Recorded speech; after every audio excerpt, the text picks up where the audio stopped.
होलिया में चोलिया छौड़ी दे तो तोरा नासी गे, होलिया में चोलिया छौड़ी दे तो तोरा नासी गे। आगे से डराई बरंग तो पीछे से खलासी गे, आगे से डराई बरंग तो पीछे से खलासी गे। ड्राइवर साहब थोड़ा ठीक से पलांटी मारिएगा, काहे किसका रेडी वाटर बहुत जल्दी जल्दी गर्म हो जाता है, समझे। छूट जैतो पहले तोरा सब बदमाशी गे, छूट जैतो पहले तोरा सब बदमाशी गे। आगे से डराई बरंग तो पीछे से खलासी गे, आगे से डराई बरंग तो पीछे से खलासी गे।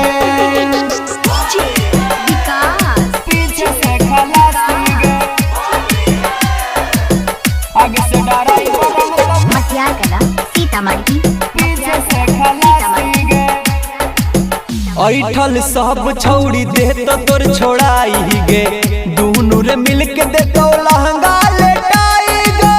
काहे कि ड्राइवर खलासी बहुत इंसान होते हैं बाबू।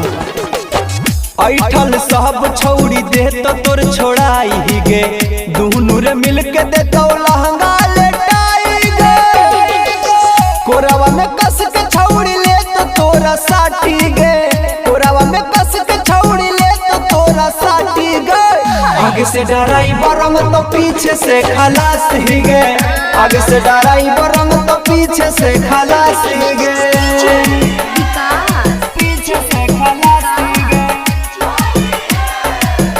आगे से डराई बरंग तो मटियार कला सीतामढ़ी पीछे से खलासी गे। अगला रे सीट पाऊ तोहरा बैठै तो गे, लहंगा में लाल पियर रंगवा लगाई तो गे। ड्राइवर साहब थोड़ा हॉर्न बजा सिखा दीजिएगा। अगला रे सीट पाऊ तोहरा बैठै तो गे, लहंगा में लाल पियर रंगवा लगाई तो गे। रोहित मिलन छौड़ी हकऊ तपाती गे, पंकज सचिन हकऊ तपाती गे। आगे से डराई बरंग तो पीछे से खलासी गे, आगे से डराई बरंग तो पीछे से खलासी गे।